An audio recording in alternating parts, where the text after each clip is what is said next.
मेहकर येथील उपविभागीय पोलीस अधिकारी संतोष खाडे यांच्या मार्गदर्शनाखाली 16 ऑक्टोबर रोजी पोलिसांचा रूट मार्च आयोजित करण्यात आला।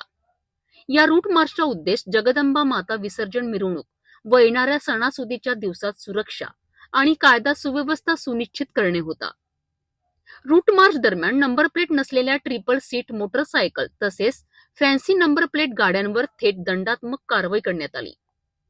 या उपाययोजनांमुळे नागरिकांना पोलीस प्रशासनाच्या सतर्कतेची आणि सुरक्षा सुनिश्चित करण्याच्या तयारीची जाणीव झाली आहे। उपविभागीय पोलीस अधिकारी संतोष खाडे यांनी जनतेला आश्वस्त केले आहे की पोलीस दल नेहमीच त्यांच्या सुरक्षेसाठी सज्ज आहे आणि गुन्हेगारी प्रवृत्तीला रोखण्यासाठी कठोर पावले उचलली जातील।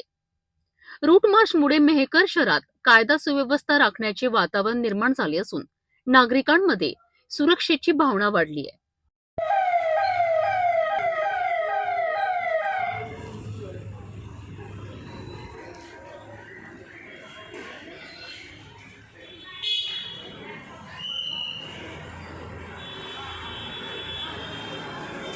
Yes, come on.